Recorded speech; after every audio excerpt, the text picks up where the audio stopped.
दोस्तों, भाग्य का लिखा कभी नहीं मिटता। तो आप आज इस कहानी के माध्यम से जानेंगे कि भाग्य का लिखा कभी नहीं मिटता। प्राचीन समय की बात है। किसी गांव में एक ज्ञानी पंडित रहता था। उस पंडित का एक दोस्त दूसरे गांव में रहता था और वह जन्म से ही लंगड़ा और गूंगा था। एक दिन पंडित अपने उस दोस्त से मिलने के लिए घर से निकला। उसके दोस्त का गांव वहां से काफी दूर था। वह ज्ञानी पंडित रास्ते में जा ही रहा था कि उसे अचानक एक आदमी मिला।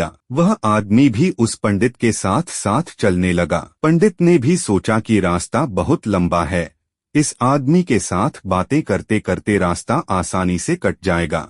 ज्ञानी पंडित ने उस आदमी से उसका नाम पूछा तो उस आदमी ने अपना नाम महाकाल बताया।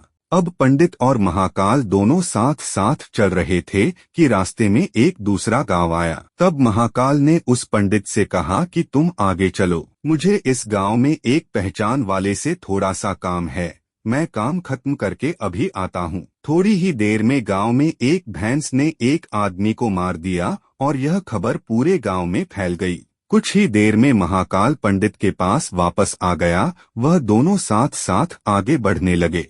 थोड़ी दूर जाने पर रास्ते में एक और गांव आया तो महाकाल उस पंडित से बोला कि इस गांव में थोड़ा सा काम है, तुम चलो, मैं काम खत्म करके आता हूँ। उस आदमी के जाने के कुछ ही समय के पश्चात उस गांव में आग लग गई।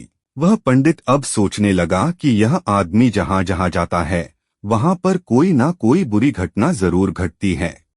उस पंडित ने महाकाल से पूछ ही लिया कि भाई तुम कौन हो, तुम जहाँ भी जाते हो वहाँ कोई ना कोई बुरी घटना जरूर होती है।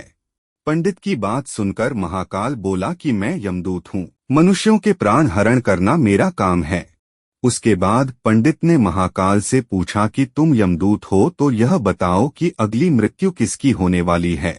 तब महाकाल ने कहा कि अगली मृत्यु तुम्हारे उस मित्र की होने वाली है जिससे तुम मिलने के लिए जा रहे हो।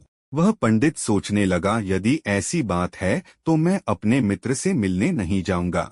यह सोचकर पंडित वापस अपने गांव की तरफ जाने लगा। महाकाल ने पंडित को वापस जाते हुए देखकर कहा कि तुम जो सोच रहे हो ऐसा कुछ भी नहीं होगा। होनी एक अटल सत्य है, इसलिए होकर ही रहेगी। थोड़ी देर में उस पंडित ने देखा कि उसका मित्र उससे मिलने के लिए बड़ी तेजी से चला आ रहा है।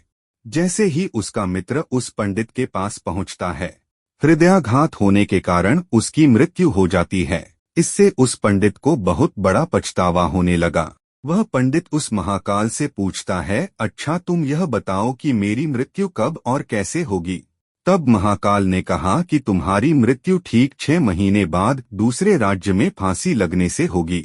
पंडित यह बात सुनकर घबरा गया और वह जल्दी से अपने घर पहुंचा और सीधे अपने राज्य के राजा के पास गया और राजा को सारी बात बता दी।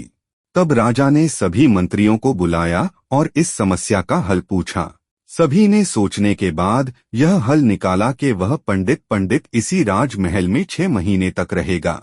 राजा ने पंडित के लिए राजमहल में ही रहने की व्यवस्था करवा दी। धीरे धीरे समय बीतता गया। उस पंडित को नींद में चलने की बीमारी थी और यह बात उस पंडित को मालूम भी नहीं थी।